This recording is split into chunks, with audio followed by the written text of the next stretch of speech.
ازاي وصلنا لوقف اطلاق النار ما بين امريكا وما بين ايران؟ علشان نفهم خلينا نرجع كده خطوه لورا واقول لك ايه اصلا الاسباب اللي ادت للحرب دي. الحرب ما بداتش فجاه، دي كانت جوله تانية ما بين ايران وما بين امريكا واسرائيل من ناحيه تانية، واللي كان فيه تراكمات كتير وتصعيد اكبر لحد ما وصلنا لضرب امريكا واسرائيل لمناطق في ايران. تقوم ايران ترد بصواريخ على اسرائيل وعلى اهداف امريكيه في دول الخليج وتقفل مضيق هرمز. المضيق ده يا صديقي ما هوش مجرد ممر ميه، ده شريان البترول الأهم في العالم، و20% من إمدادات النفط الدولية بتعدي منه. لما اتقفل الدنيا اتقلبت وأسعار البترول طارت لفوق ال 110 دولار للبرميل. أمريكا في الأول حاولت إنها تضغط على إيران وتفتح هرمز بالعقوبات وبالضربات العسكرية، وبعدها ادت مهلة لإيران وكملت ضرب بعد كده لحد تصريح ترامب الأخير اللي كان بيحذر فيه إيران من إنها هترجع للعصر الحجري، وقال لهم بالبلدي كده افتحوا المضيق علشان ما ندمرش كل البنية التحتية في البلد. هنا بقى كان التحرك الفعلي والسريع ورا الستار. ازاي بقى؟ مفيش حرب يا صديقي بتخلص من غير وسيط.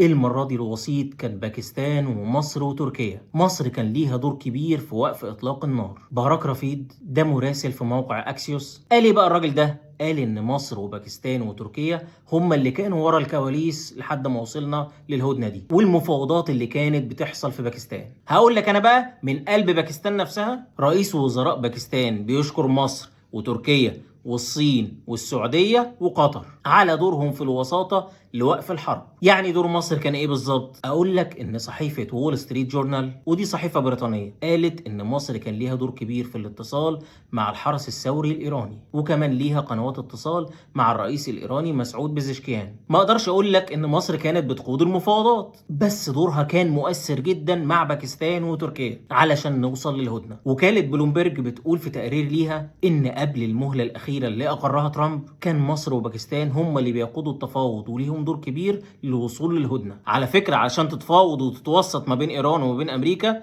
الموضوع ده صعب جدا، بس مصر يا صديقي شاطرة جدا في موضوع التفاوض ده، وانها توصل لهدنة واتفاق ده مش جديد علينا. هفكرك بقمة شرم الشيخ للسلام في اكتوبر اللي فات، واللي تم فيها انهاء الحرب على غزة وجه رؤساء كتير جدا من دول العالم على راسهم ترامب. ودلوقتي مصر بتكرر نفس الدور بس في أزمة أكبر. الدبلوماسية المصرية بتحول أزمات المنطقة لتسوية، وده مش كلام دعاية، ده واقع وبيتأكد يوم بعد يوم. إيه بقى حكاية ال10 نقاط اللي إيران بعتتهم لأمريكا وترامب وافق عليهم؟ ده كمان ترامب قال إن هم يكونوا أساس للتفاوض. أنا هقول لك كواليس وتفاصيل ما أظنش إنك هتسمعها في حتة تانية. النقط دي بقى، أول حاجة تعهد امريكي رسمي بضمان عدم الاعتداء على ايران، وان ايران هتفضل تتحكم في مضيق هرمز ومش هتتنازل عن السياده عليه. كمان يتم رفع كل العقوبات تقريبا على ايران، ويتم الغاء قرارات مجلس الامن ووكاله الطاقه الذريه على ايران. كمان يتم تقديم تعويض مالي لايران علشان اعاده الاعمار، ويتم سحب القوات الامريكيه اللي موجوده في القواعد الامريكيه في المنطقه. اخر حاجه بقى وقف الحرب على كل الجبهات بما فيها لبنان والعراق واليمن. كمان في نقطه حابب ان انا اوضحها لك،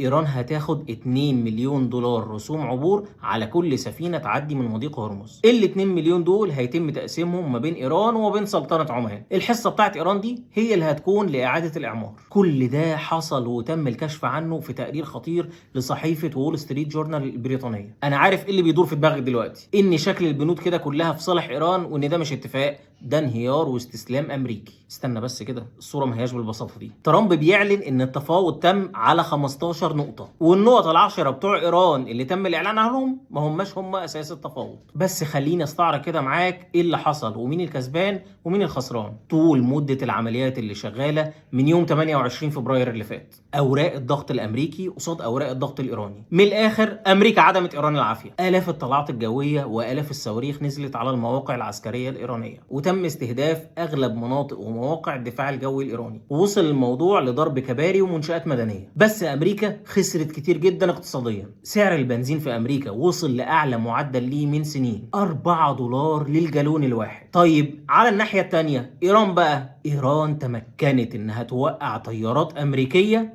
وتقفل اهم ممر بحري في العالم وهو مضيق هرمز. بس في المقابل ايران خسرت قاده كتير جدا من اللي موجودين فيها زي المرشد وقاده في الحرس الثوري وفي الجيش الايراني. بس ما نقدرش نقول ان اغتيال القاده دول فيهم مشكله حقيقه، لان ايران عندها صف تاني وتالت وعاشر كمان لو عايز من القاده بتوعها. بس ايران عندها ما تنساش خسائر اقتصاديه كبيره جدا من الضرب اللي حصل ليها. الاهم من وجهة نظري انها فقدت مئات الصواريخ اللي كانت بتهدد بيها اسرائيل، وتعويض الصواريخ دي من المخزون بتاعها هياخد وقت طويل وطويل قوي كمان.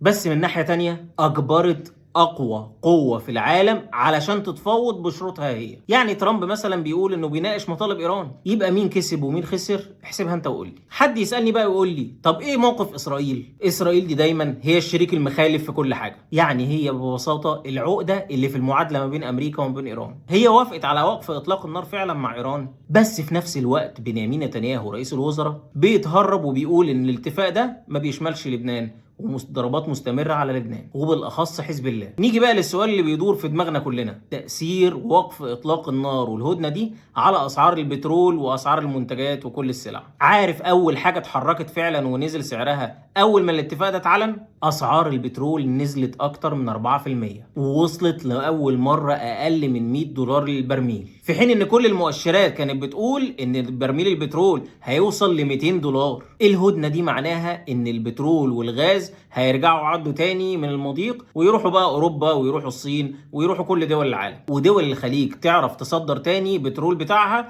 لكل دول العالم. ده في حالة مكان الاتفاق ده دائم. العالم وقتها ممكن ينتعش اقتصاديا من اول وجديد. حد بقى يسألني ويقول لي ايه الاتفاق ده حقيقي فعلا ولا هي هدنة مؤقتة وهيرجعوا يكملوا ضرب تاني؟ المعلن ان احنا قدامنا اسبوعين بس علشان امريكا وايران يكملوا اتفاقهم ويوصلوا لهدنة دائمة. حابب اقول لك ان اللي حصل ده واللي تم الاعلان عنه ما هوش اتفاق سلام، دي هدنة بشروط. ترامب قال على المقترح الايراني ان هو اساس قابل للتفاوض، ودي لغة دبلوماسية معناها ان احنا مش رافضين بس برضو مش موافقين على كل حاجة. ايران بقى من ناحيتها قالت ان ده انتصار واننا اجبرنا امريكا على ان هم يقبلوا شروطنا. طب والحقيقة فين؟ الاتفاق ده فرصة حقيقية بس ما هياش فرصة مضمونة للاسف. احنا قدام فرصة تاريخية ان خلال الاسبوعين دول يتم التوصل لاتفاق شامل يضمن ان ما يتمش ضرب ايران تاني، ولا بقى كمان 6 شهور ولا سنة حتى امريكا او اسرائيل تضرب ايران تاني. لو ده حصل والقصة فعلا تم تسويتها فاحنا قدام صفحة جديدة بتتكتب في تاريخ المنطقة، ولو فشلت المفاوضات فاحنا هنرجع تاني لنقطة صفر. احنا هنا بقى في النقطة صفر هنتابع لك كل التطور في المفاوضات. انا بحاول افتح لك زوايا جديدة علشان تفهم كل اللي بيحصل حواليك، ولازم تشترك في القناة علشان هتحتاجها الايام اللي جاية.